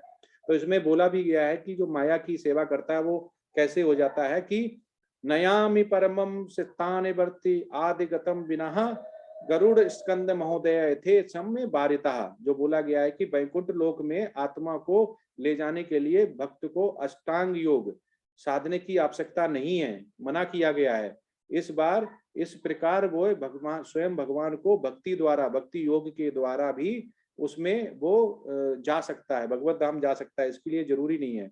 तो याल है सदान वित्ता पुरुषतान दुष्ट ही तथा बिना बदनाम को नारायण महा। तो भगवान की जो हरे कृष्ण महामंत्र के द्वारा हम जो कलयुग में बैठे हुए, इसमें क्या करना है, हरे कृष्ण महामंत्र जपना है, प्रसादम जैसा भोजन खाएं, और हम भगवान की जब भी रति हो, जो शुद्ध भक्ति बोली, उसमें लगे रहें, तो हम भगवत धाम जा सकते हैं। 12.3.14 में, जो किसी से द्वेष नहीं करता लेकिन सभी जीवों का दयालु मित्र है, जो अपने को स्वामी नहीं मानता और मिथ्या अहंकार से मुक्त है, जो सुख दुख में संभाव रहता है, सहिष्णु है, सदैव आत्मतुष्ट रहता है, आत्म संयमी है, तथा जो निश्चय के साथ मुझ में मन तथा बुद्धि को स्थिर करके भक्ति में लगा रहता है, ऐसा भक्त मुझे अत्यंत प्रिय है। अब सुदामा जी का आप देख सकते हैं कि श्री कृष्ण पूरे सृष्टि के पालक पालनहार सुदामा जब आए तो इतने शुद्ध भक्त थे सुदामा, उन्होंने कभी कुछ नहीं मांगा। तो उनकी पत्नी ने बोला एक बार उनके पास जाइए तो, एक बार उनसे मिलिए तो। बेचारे डरते डरते पोटली में कुछ बांध के लेके गए, ठीक है। दरवाजे से ही वापिस होने लगे। जब उनको दरबार ने बताया कि कुछ ऐसे ऐसे आए हुए हैं, वो अपना नाम ये बता रहे, तो भगवान नंगे पैर भाग लिए। तो रुक्मिणी ने देखा कि ये ऐसा कौन आ गया कि भगवान नंगे पैर भाग लिए, आज तक तो ऐसा नहीं हुआ। लेकिन भगवान ने जो देखिए कि उनके पैर धोए। तो ये होता है शुद्ध भक्त, भगवान की सेवा तत्पर रहते हैं। शुद्ध भक्त का भगवान दास बनने के लिए भी रहते हैं और सारथी बनने के लिए भी रहते हैं। अर्जुन के सारथी बने थे जो कि शूद्र होते हैं, और यहाँ पे उन्होंने दास के पैर, जो उनका दास, जिस पृथ्वी पे दास होते हैं हम लोग, उनके दास में भी उन्होंने दास दिखा दिया, मतलब दास के वो दास बन गए। तो भगवान किसी भी रूप में हमें प्रकट होते हैं और हमें वैसा करते हैं जैसा कि उनको लीला के हिसाब से लगता है कि ये शुद्ध भक्त है, इसके लिए क्या करना, ये शुद्ध भक्त है, ये क्या करना।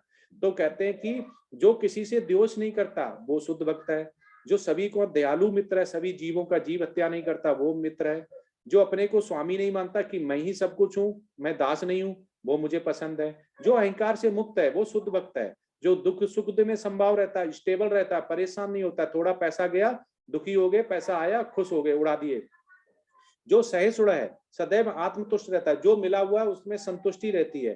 तो ऐसा उन्होंने एग्जाम्पल दिया सुदामा। सुदामा के पास सब कुछ था, वो क्या करते थे, द्वेष नहीं करते थे, जीव दयालु थे, वो कभी हत्या नहीं करते थे, जीव हत्या नहीं करते थे, अपने को स्वामी नहीं मानते थे, अहंकार नहीं था, सुख दुख में एक जैसे ही रहते थे, सहिष्णु, सदैव आत्मतुष्ट रहते थे, संयमी थे, और निश्चय ही वो मुझ में तथा मन बुद्धि को स्थिर करके भक्त में लगा रहता, वो भक्ति में लगे रहते, शुद्ध भक्त थे वो।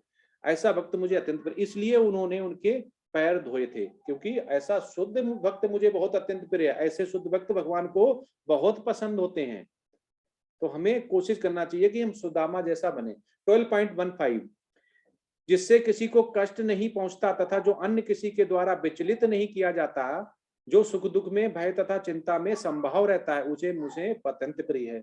तो वो कह रहा है कि हर कंडीशन में ही वो बिल्कुल मन उसका रहता है, बिल्कुल चित्त बिल्कुल मुझ में लगा के रखता है, मुझे बहुत पसंद है।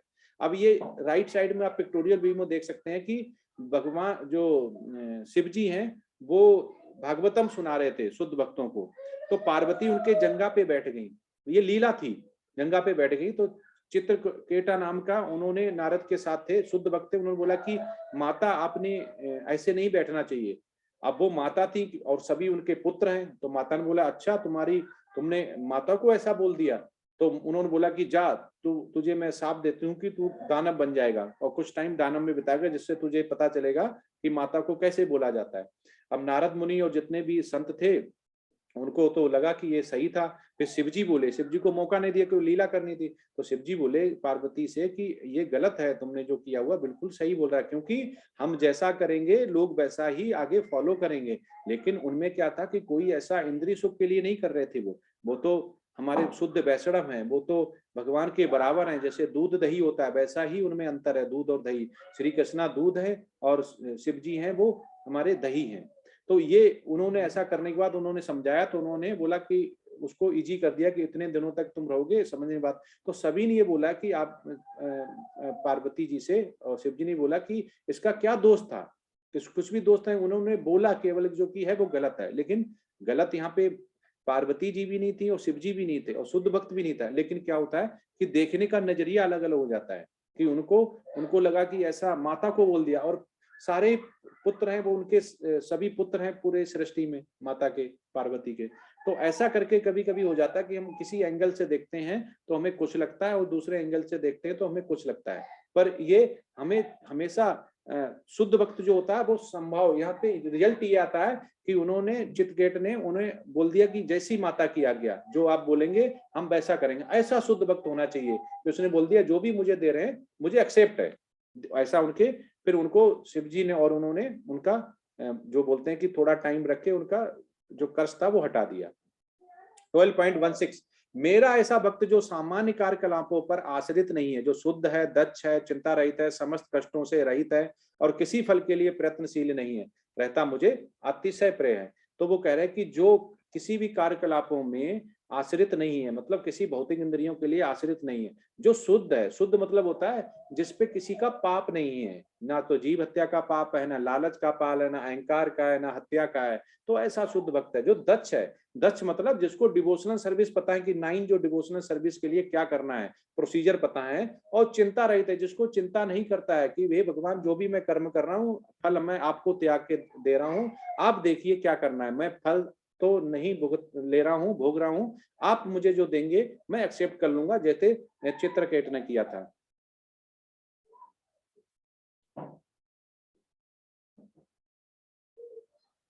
(12.17) जो ना कभी हर्षित होता है, ना शोक करता है, जो ना पछताता है, ना इच्छा करता है, तथा शुभ तथा अशुभ दोनों भी प्रकार की वस्तुओं का परित्याग कर देता, ऐसा भक्त मुझे अत्यंत प्रिय है। जो शुद्ध भक्त होता है उसे कुछ भी फर्क नहीं पड़ता, उसकी भगवान हर पल पल पे रक्षा करता है। वो भगवान को मान के, हे भगवान मैं आपकी श्रद्धा भक्ति कर रहा हूँ, अब आप देख लेना। तो ऐसा ही यहाँ पे है कि कोई भी दानव आ जाए, चाहे कितना बड़ा हाथी भी आ जाए, शुद्ध भक्त का नहीं कर सकता, भगवान उसको पहले ही दंड देते हैं। इसमें बहुत अच्छी जो स्टोरी है वो भी आती है, वो अभी हम बताएंगे कि कैसे आपको समझ सकते हैं। ये वो स्टोरी आ गई जिससे आप समझ जाएंगे।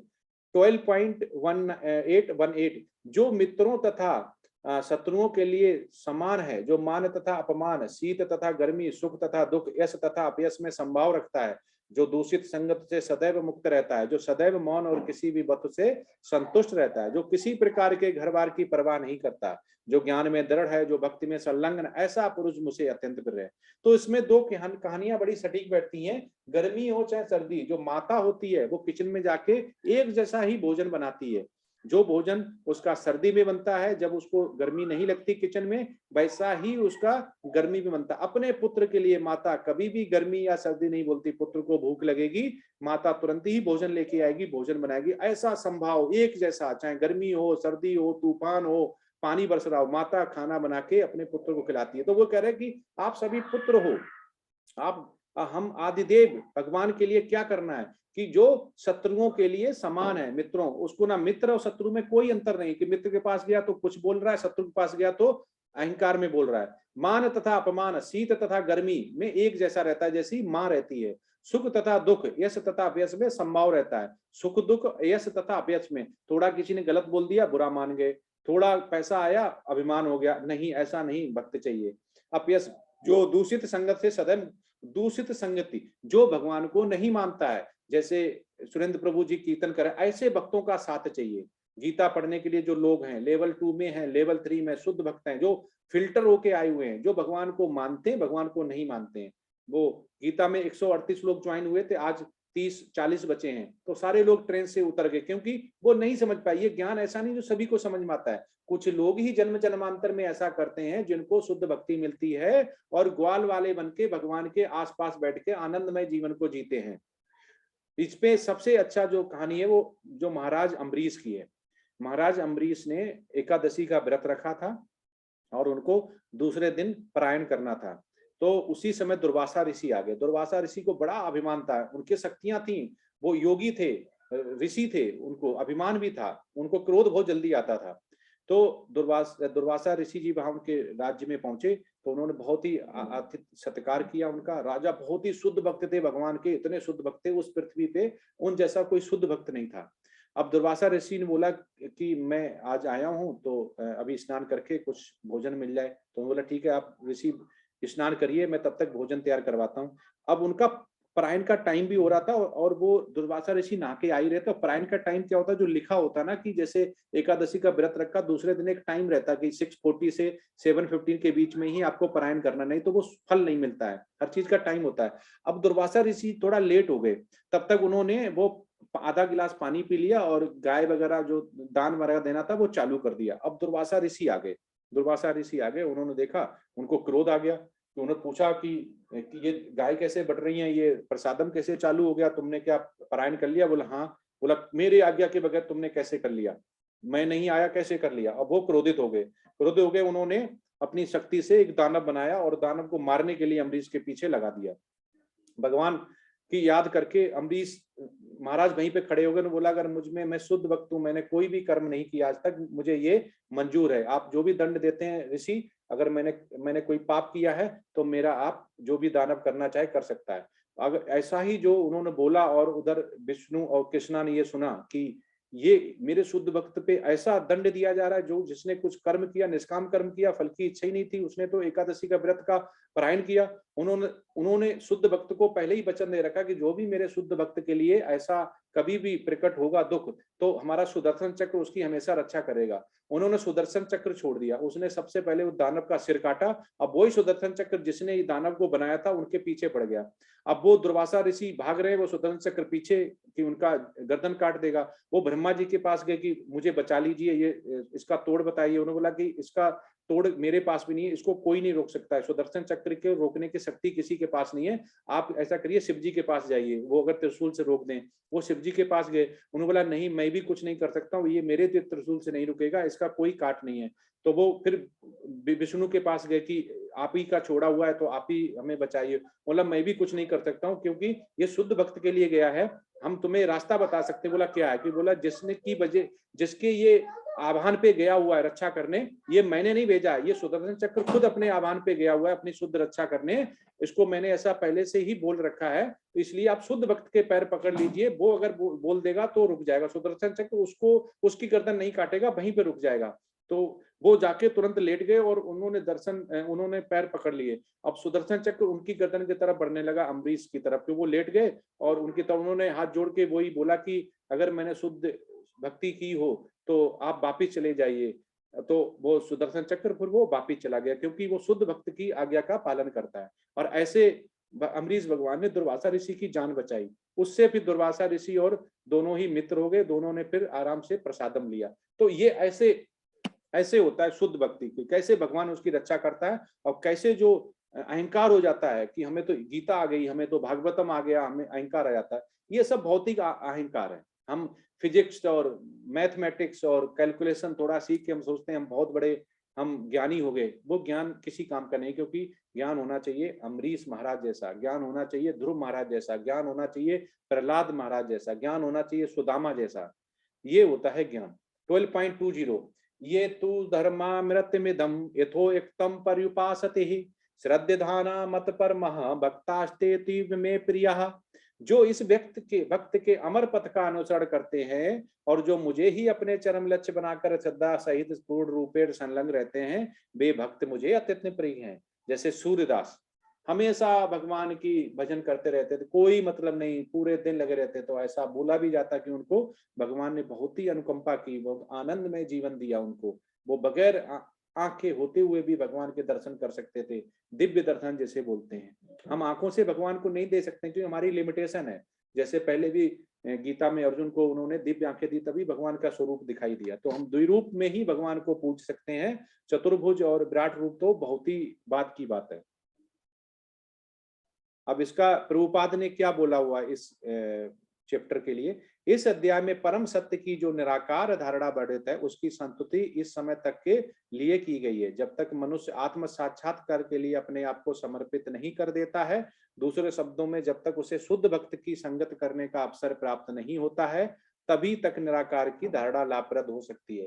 परम सत्य की निराकार धारणा में मनुष्य कर्म फल के बिना कर्म करता है और आत्मा तथा पदार्थ का ज्ञान प्राप्त करने के लिए ध्यान करता है। यह तभी तक आवश्यक है जब तक शुद्ध भक्त की संगत प्राप्त ना हो। सौभाग्यवश यदि कोई शुद्ध भक्त में सीधे कृष्ण भावनामृत में संलग्न हो तो उसे आत्म साक्षात्कार के इतने सोपान पार नहीं करने होते। भगवद गीता के मध्य के 6 अध्यायों में जिस प्रकार भक्ति का वर्णन हुआ है वह अत्यंत हृदय ग्राह्य है। सिंपल वही बता रहे हैं कि आपको साकार का ही पूजा अर्चना करनी है, शुद्ध भक्त का साथ चाहिए। अगर आपको जो बिल्कुल शुद्ध भक्त नहीं है, जो बिल्कुल डूबे हुए इसमें इंद्रियों के सुख में, भौतिक में, उनका साथ करोगे तो वैसे ही बनोगे। इसलिए वो कह रहे हैं कि आत्मा और पदार्थ, आत्मा और बॉडी, ये बॉडी को पदार्थ बोलते हैं, किससे बनी हुई, पंच तंतु से बनी है, उसी में विलीन हो जाती है। तो इनको समझना है और शुद्ध भक्ति की संगत करनी है। अगर ऐसा करते हैं और कृष्ण भावना में रति रहते हैं, हमेशा भगवान में लगे रहते हैं, तो हमें आत्म साक्षात्कार हो जाता है और हम भगवत धाम और भगवान के किंगडम जाने के लिए शुद्ध भक्त बन जाते हैं। हरे कृष्णा। चैप्टर यहाँ पे खत्म होता है और हम आपको टेक्निक्स का कुछ बचा हुआ है वो कराते हैं, उसके बाद हम आपको उसको दिखाते हैं। इसमें क्या बचा हुआ, साधना हो गया।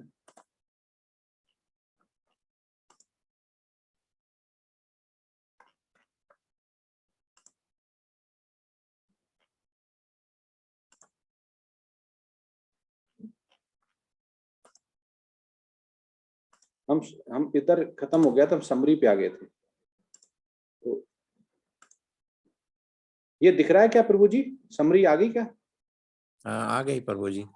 हाँ, तो अभी हम लोग पहले पीछे खत्म कर चुके थे। ये benefit of mind control, improve personal relationship, increase self confidence and high self esteem, ये हम पहले ही कर चुके हैं। अब इसके बाद समरी आती है, जो हम माइंड एंड कंट्रोल पढ़ा रहे थे। समरी में क्या है कि summary, the problems we face today are mainly due to our uncontrol mind. हमें जो भी प्रॉब्लम फेस हो रही है अभी, हम मन शांत नहीं रहता है, आनंद में जीवन को नहीं जीते हैं, वो क्यों होती है? हमारा माइंड अनकंट्रोल्ड है। तो माइंड को कंट्रोल करने के लिए जो सिंपल बताया हुआ है श्री कृष्णा ने कि हमें इंद्रियों को कंट्रोल करना है। इंद्रियां कंट्रोल हो जाएंगी तो हमारा मन कंट्रोल हो जाएगा, मन हो जाएगा तो हमारा माइंड कंट्रोल हो जाएगा, बुद्धि कंट्रोल हो जाएगी। ये आत्मा के बहुत पास है, फिर आत्मा हमारी शुद्ध हो जाएगी, प्योर भक्त बन जाएंगे। There are various method to control the mind, physical, mental and spiritual. 3 है। फिजिकल हम एक्सरसाइज कर सकते हैं, मेंटल हम ध्यान योग करके कर सकते हैं, और स्पिरिचुअल हम भक्ति योग से कर सकते हैं। तो सबसे सुंदर, सबसे अच्छा कौन सा बताया हुआ है कलयुग के लिए? हमें बताया स्पिरिचुअल। उसके बाद spiritual method are the best as they result in the permanent purification of the mind. Spiritual सबसे अच्छा माना गया कि जिसमें कि हमारा मन स्टेबल हो जाता है और हमारा हृदय है वो प्यूरिफाई हो जाता है, और ये परमानेंट सोल्यूशन है, इससे हम गिरते नहीं हैं। ये जो हम जिससे जुड़े हुए हैं उसका एड्रेस है इस्कॉन मंगलुरु, और क्लासेस हमारी जो लगातार चलती रहती हैं, पूरे वीक चलती रहती हैं। ये पूरा डिटेल है, ये शेयर हो जाएगा इसके साथ। ये वहाँ पे जो विग्रह बोलते हैं ये है उसका, ये गेस्ट हाउस और मंदिर है। ये व्हाट्सएप नंबर है। ये प्रभु जी हैं जो आपको प्रोफाइल में दिख रहे हैं, एनएनडी प्रभु जी। ये IITian हैं और बहुत ही शुद्ध भक्त हैं, और हमारे एक शिक्षा गुरु हैं। ये इन्हीं से हमने सारा शिक्षा ग्रहण की है जो आपको आज हम ट्रांसफर कर रहे हैं। ये सब उनके साइट के वो हैं कि कैसे कैसे हुए। ये उनका iskonmangaluru.com उनका वो है, और ये एंड हो गया। अब इसको जो प्रभु जी ने भेजी हुई वो मैं आपको दिखाते हैं।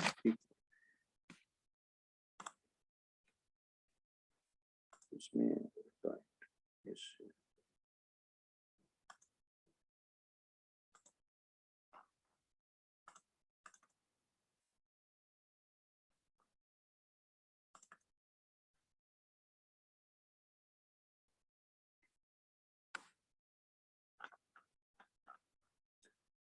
ये डोनेशन अपील है, क्योंकि श्री श्री राधा गोविंदा टेम्पल इस्कॉन मंगलुरु में टेम्पल बन रहा है, जो भगवान के लिए टेम्पल बना रहे हैं। तो इसमें ये उनका जमीन है जो यहाँ पे ली हुई आप देख रहे हैं, जहाँ पे कार खड़ी हुई है। तो यहाँ पे भगवान का मंदिर, भव्य मंदिर बनेगा, जिसमें कि कोई भी शुद्ध भक्त कभी भी गेस्ट हाउस भी बनेगा, जा सकता है, और वहाँ पे गीता का पाठ करके फेस टू फेस लर्न कर सकता है, और वहाँ पे शुद्ध भक्तों के बीच शुद्ध बैचड़ा वो रह सकते हैं। ये मार्क एरिया है, ये पूरा इस पूरा ही मंदिर का एरिया है, इसमें पूरे में मंदिर बनेगा, और एक साथ हजारों लोग यहाँ पे टिक सकते हैं, 1000 से ज्यादा। इतना बड़ा नीचे रेस्ट हाउस बनेगा, गेस्ट हाउस बनेगा, ऊपर मंजिल पे भगवान का पूरा ही मंदिर होगा। ये हमारी जो वहाँ पे टीम है मंदिर की, उसमें जो पीछे खड़े हुए गेरुआ वस्त्र पहने जिसके हाथ में जपा बैग है वो हमारे एनएनडी प्रभु जी हैं, और ये बहन है वो टेम्पल की है, सारे ही उनके शुद्ध भक्त हैं। ये आचार्य विग्रह वहाँ के हैं श्री कृष्णा। तो इसमें आप कितना भी जो जिसकी श्रद्धा से हो वो भगवान के लिए मंदिर के लिए, ये मंदिर का कैसा बनेगा उसका रिप्रेजेंटेटिव इमेज है, मंदिर निर्माण सेवा। और जिसको जितनी भी श्रद्धा हो वो दे सकता है, जिससे कि मंदिर भगवान का भगवान का घर बनने में आप मदद कर सकते हैं। जो बोला गया कि आप क्या क्या कर्म कर सकते हैं, तो जो 6 हैं उनमें दान भी आता है। ये लाइफ पैट्रन उनका है कि किस किस तरह से सेवा दे सकते हैं, और इसमें लिंक पे जाके आप कितना भी दे सकते हैं सेवा, चाहे वो 100 रुपीज है, 200, 300, 400, 500, कुछ भी मिनिमम दे सकते हैं। ये अलग अलग तरह से सेवा है, अपनी श्रद्धा के हिसाब से दे सकते हैं। ये सीधा ही 1 टाइम मंथली सेवा स्टार्टिंग विद 500 रुपीज 1 टाइम जो आप दे सकते हैं। ये ऑफर, ये पूरे लिंक आपको आ जाएंगे, किसी लिंक से भी आप दे सकते हैं। तो ये भगवान का घर बनाने में, भगवान जिसमें रहेंगे, तो भगवान घर बनाने में हमारा डोनेशन होगा, तो जिसको बोलते हैं कि भगवान का घर बनाने। ये आज का आपका इतना ही था। अभी क्वेश्चन आंसर लेते हैं, और सब खत्म हो गया। चैप्टर भी आज बहुत सुंदर चैप्टर था। हरे कृष्णा, पूछिए, आंसर को क्वेश्चन पूछिए। हरे कृष्णा। हरे कृष्णा। दिनेश प्रभु जी, अनम्यूट किया। हरे हरे कृष्णा प्रभु जी। हरे कृष्णा। प्रभु जी, मुझे ये जानना था कि वो जो 6 वेज थे वो मैं थोड़ा लेट ज्वाइन किया था, तो वो 6 क्या तरीके हैं जो ध्यान योग इंद्रिय, मतलब मुझे पूरा पता नहीं, लेकिन आप बता दीजिए प्लीज। हाँ, उसमें बड़ा सिंपल करके बताते हैं। पहला है भगवान की समाधि, मतलब कि हमें जितना भी टाइम मिले। समाधि क्या होती है? जैसे एक ऋषि समाधि लेता है, वो समाधि होता है कि वो अपने प्राण भी तक दे सकता है। समाधि उसे बोलते हैं ना कि वो गुरु जी समाधि लगाने जा रहे हैं, मतलब भगवान के लिए कर देना। तो मतलब पहला हो गया भगवान की समाधि, मतलब जब भी हम रहें तो भगवान में रत रहें, जो भगवान का साकार रूप है उसमें आसक्त रहें। हम ऐसा कर्म करें कि जो उसके अलावा कोई कर्म ना करें। सिंपल ये समझते हैं, उसके अतिरिक्त कोई कर्म नहीं। टीवी नहीं देखें, न्यूज़पेपर नहीं पढ़े, थोड़ा थोड़ा फ्लैश पढ़ लिया। ऐसा नहीं कि क्राइम पेट्रोल चल रहा है, घंटों जा रहे हैं। मतलब ये कहना चाह रहे सिंपल, जो भी टाइम है वो भगवान के कार्य के अलावा कोई भी क्षण किसी और में नहीं गंवाएं, पहला। दूसरा होता है ये दुनिया अस्थाई है, मतलब इसको जो कर्म है उस कर्म को जो फल है उसको त्याग दें, क्योंकि ये स्थाई नहीं है, क्योंकि ये टेम्पररी है। क्योंकि आज आप सोएंगे, कल सुबह उठेंगे नहीं उठेंगे पता नहीं, भगवान का नाम आपने लिया कि नहीं लिया है। ठीक है। तीसरा जो आता है कि भक्तों की मदद। आप कोई भी भक्त कह रहा है कि मुझे श्री कृष्णा से जुड़ना है, मुझे गीता से जुड़ना है, अगर आपको लिंक पता है तो आपको उसको भेज सकते हैं, लिंक दे सकते हैं, तो उसका भी पुण्य आपको मिलेगा, क्योंकि भगवान की बाणी दूसरे तक पहुंच रही है। तो ये हो गया। चौथा हो गया कि अगर आप ये भी नहीं कर पा रहे हैं तो दान फल करें। जैसे बोलते हैं दान, मंदिर के लिए दान दे दिया, डोनेशन दे दिया, माधव सेवा कर दी, मानव सेवा कर दी, जो कि अल्टीमेट भगवान को ही जाती है। ठीक है। ये भी नहीं कर पा रहे तो पांचवा हो गया कि जो हम इंद्रिय सुख हैं, उन इंद्रिय सुख को ये जान लें कि ये इंद्रिय सुख हैं, ये भगवान के लिए नहीं, आध्यात्म के लिए नहीं है। तो हमें भगवान के लिए हम क्या कर सकते हैं, कैसे डिवोशन सर्विस में जा सकते हैं। और जो पांचवा हो गया कि ये शरीर नहीं आत्मा है, हम ये समझ जाएं, कम से कम इतना जान लें ये शरीर नहीं आत्मा है। छठा हो गया कि हम ज्ञान से भगवान को जान लें। ज्ञान मतलब पहले हम गीता का पाठन करें, समझ लें, और उसके बाद हम ज्ञान लेने के बाद समझें कि साकार रूप है, आचार विग्रह है, इनको हम कुछ बोलेंगे तो ये वैसे ही मैसेज भगवान तक जाएगा जैसे कि हम पोस्ट ऑफिस में किसी भी पोस्ट बॉक्स में हम लेटर डालते हैं, वो वहां तक पहुंच जाता है जिसको मिलना होता है। तो ये प्रभु जी ये 6 बेस हैं। हरे कृष्णा। हरे कृष्णा। हरे ऑडियो माता जी, ऑडियो माता जी, ऑडियो माता जी क्वेश्चन पूछें। हरे कृष्णा प्रभु जी। हरे कृष्णा माता जी।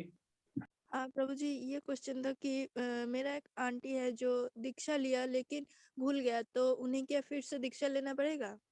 नहीं नहीं, दीक्षा वन टाइम होती है, गुरु भी एक ही होता है। दीक्षा गुरु कांट बी रिप्लेस। आपको शिक्षा गुरु कितने भी हो सकते हैं, लेकिन दीक्षा गुरु एक ही होता है। वो वहां पे जाके इनिशिएशन दोबारा स्टार्ट कर सकते हैं। अच्छा, नहीं आपने बोला था लेकिन भूल गया, तो उन्हीं गुरु से फिर से। वो गुरु या उनकी कोई संस्था, उनका शिष्य होगा, वो आपको रास्ता बता देगा। क्योंकि अगर वो सेम है, जैसे उन्होंने किस गुरु से ली, वो इस्कॉन से था या नॉन इस्कॉन है, तो वो गुरु ने अगर दी, वो गुरु रास्ता भी बता देगा। उसका इनिशिएशन होता है, अगर आपने बीच में छोड़ दी उसका इनिशिएशन दोबारा स्टार्ट होता है। अब पहले वाली दीक्षा ले रखी तो दूसरी जगह दीक्षा लेने के लिए पहले दूसरी जगह बताना पड़ेगा माता जी। अच्छा अच्छा, क्योंकि वो गुरु को पाप लगता है, पहले वाले गुरु को। अगर हम दीक्षा ले देते हैं, जैसे हम बोलते हैं कि हम दीक्षा ले रहे हैं, हम 16 माला जप करेंगे, तो इस पे पाप हमें नहीं पड़ता है, पाप पड़ता है गुरु पे। अच्छा अच्छा, इसीलिए ठीक है। गुरु हमें परखता है, इसीलिए गुरु में टाइम दिया जाता है। इनिशिएशन के कम से कम 2 या 3 साल बाद हमें दीक्षा मिलती है, और शेल्टर लेने के बाद 6 महीने बाद मिलती है, जिससे कि हम गुरु को परख पाए और गुरु हमें परखे। जब हम पक्का हो जाए कि इनको शिक्षा देंगे, दीक्षा देंगे, तभी हमें दीक्षा मिलेगी, नहीं तो मिल सकती। क्योंकि हो सकता है आज 16 माला कर रहे हैं माता जी, कल हम 16 माला कर ही ना पाए, हमारा मन विचलित हो जाए। अच्छा, हरे हरे कृष्णा। कृष्णा। नेक्स्ट। हरे कृष्णा प्रभु जी। हरे कृष्णा। हाँ, दिनेश प्रभु जी, दिनेश प्रभु। हरे कृष्णा प्रभु जी। हरे प्रभु कृष्णा। जी, एक गुरु कैसे बोलो तो अपने लाइफ में गुरु कैसे आपने बनाए? गुरु आप कह रहे गुरु कैसे चुने? हरे कृष्णा। आप यस, हाँ, गुरु कैसे चुने? बहुत सिंपल है।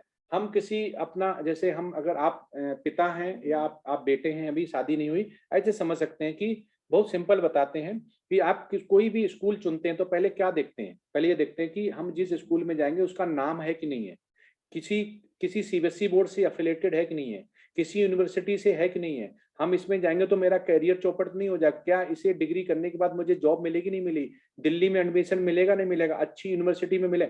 ऐसे ही गुरु गुरु का हमें ये देखना पड़ेगा उसका गुरु है कि नहीं है। ठीक, फॉर एग्जाम्पल बताते हैं, एनएनडी प्रभु जी जो हमारे हैं, नमा निष्ठा दास प्रभु, हमने देखा कि वो हमारे गुरु हैं, पर हमने ये भी देखा, उन्होंने ही बताया कि मेरा भी गुरु चेक करो, तो उनके गुरु स्वामी जय पताका महाराज हैं, जो कि मायापुर के प्रेसिडेंट हैं टेम्पल के, वो इंग्लिश कंट्री से हैं, अमेरिका के, वो उनके गुरु हैं, उन्होंने दीक्षा दी हुई है। हमने उनका भी गुरु देखा, कौन है वो, श्रील प्रभुपाद हैं, श्रील प्रभुपाद के गुरु स्वामी हैं। तो ऐसे करके भक्ति वेदांत के ऊपर फिर उसके बाद देखो और स्वामी, तो इतना देखना काफी है। तो गुरु शिष्य परंपरा में गुरु होना चाहिए, बस यही देखने का है, बस गुरु होना चाहिए। ऐसा नहीं है कि खुद ही गुरु है, खुद ही शिष्य है, उसके ऊपर कोई नहीं है, ऐसा गुरु नहीं रखना है, ऐसा गुरु नहीं रिकमेंडेड है। हरे कृष्णा। नेक्स्ट। हरे कृष्णा प्रभु जी। हरे कृष्णा। किसी भी भक्तजन को क्वेश्चन पूछना है तो हैंड रेज करें।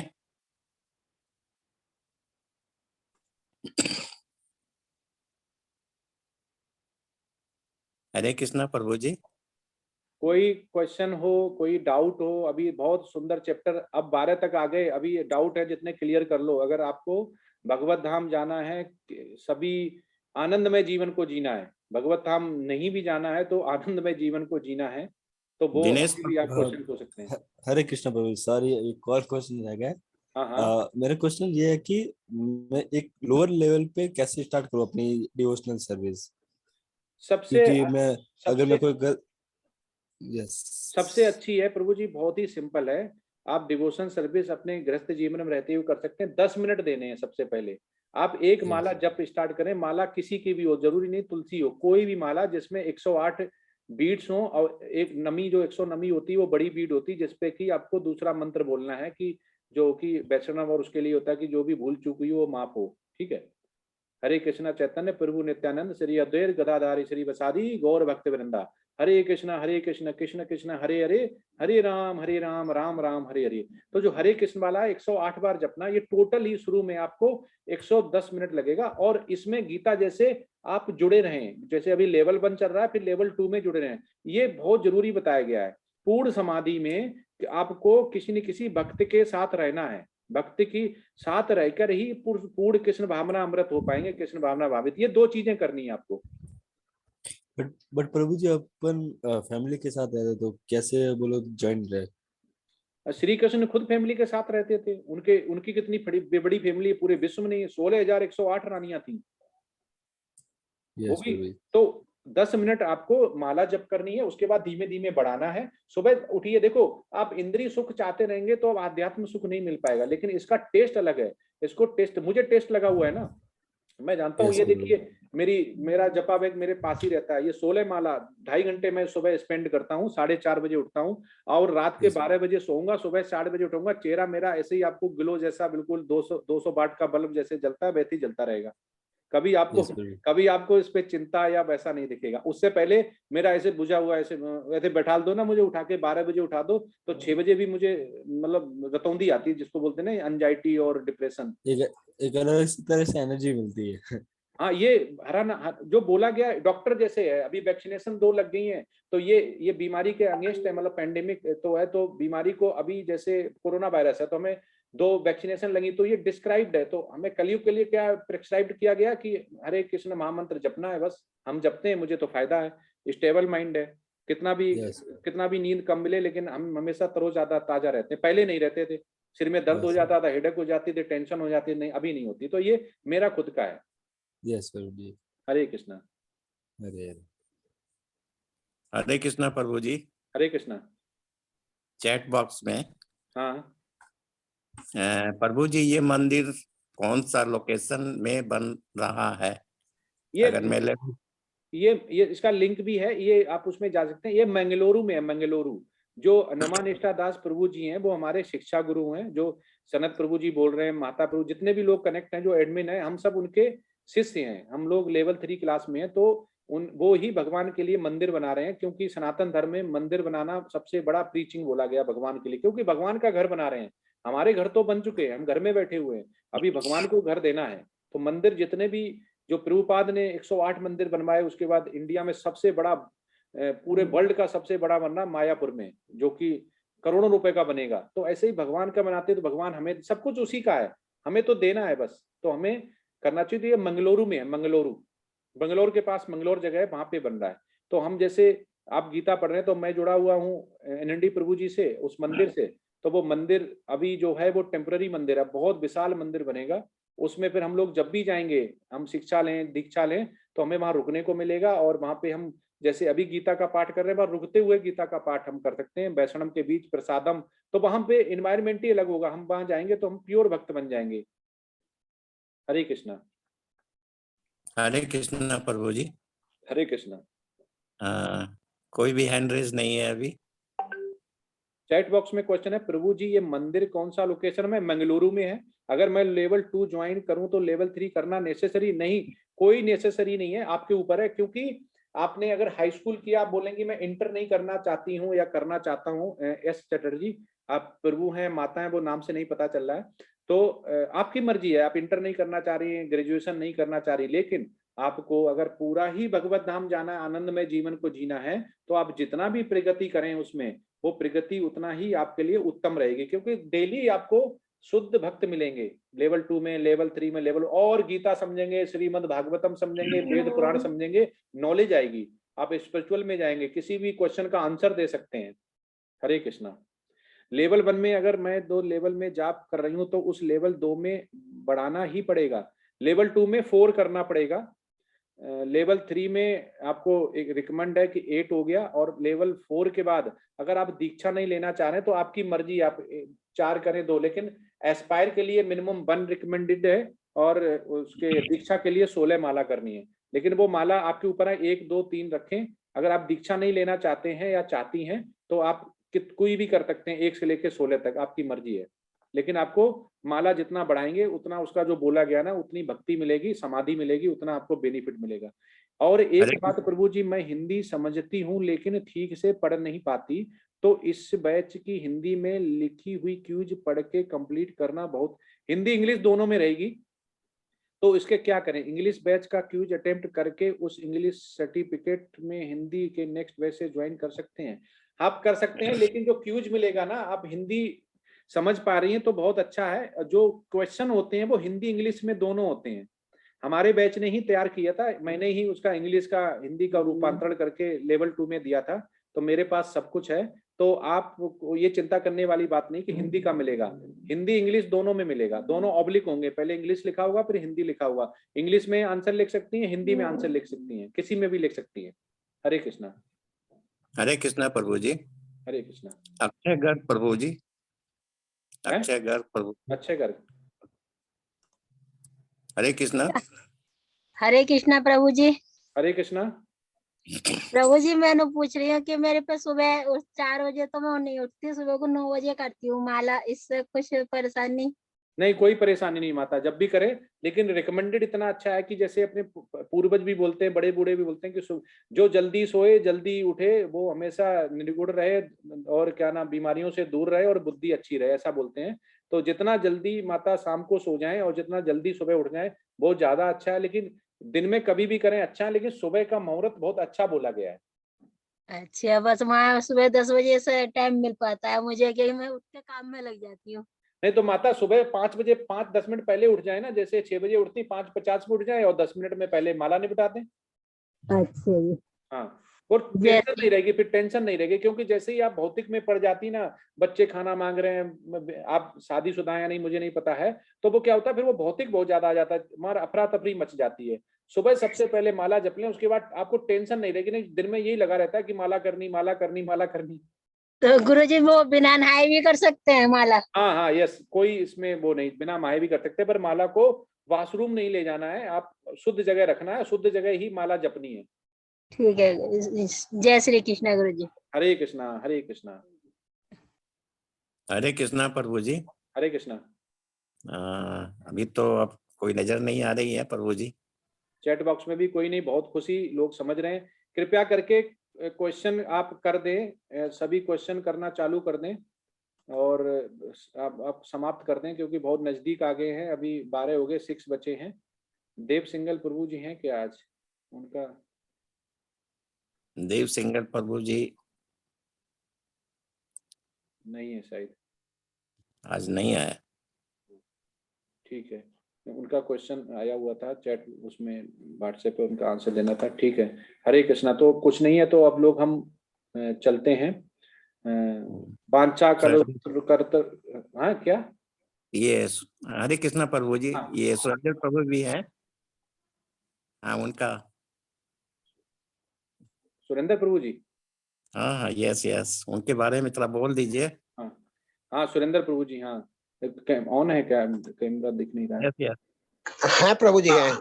हाँ हाँ, सुरेंद्र प्रभु जी, ऐसे ही हमारे भक्तों पे छाया बनाते रहिए। जो अभी बोला गया, शुद्ध भक्त के लिए शुद्ध भक्तों की बहुत जरूरत है। और ये कितने दूर हमसे बैठे हुए हैं, लेकिन तब से हमसे जुड़े हुए हैं। यहाँ से हजारों किलोमीटर दूर कनाडा में हैं, और सुबह भी थर्सडे फ्राइडे टाइम देते हैं, शाम को भी टाइम दे रहे हैं। वहां पे शायद अभी 12 या 1 बजा होगा दिन का, तो हमारे शुद्धि भक्ति कर रहे हैं। तो ऐसे को पूरा ही कृष्णा कॉन्शियसनेस है प्रभु। तो हम अगेन दंडवत प्रणाम करते हैं सुरेंद्र प्रभु जी, सरोज माता जी। ऐसे ही हाँ, अभी 12 चैप्टर हो गए, 6 हो गए। तो जब भी आपको मौका मिले, जो बोलते हैं ना कि जो कार्य एक क्षण भी हमें नहीं गंवाना चाहिए। अगर हमारे पास क्षण है तो वो भगवान के नाम के लिए कैसे दे सकते हैं। तो यही शुद्ध भक्ति है, यही समाधि है।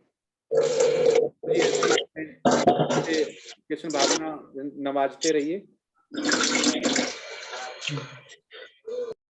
हरे कृष्ण, हरि बोल।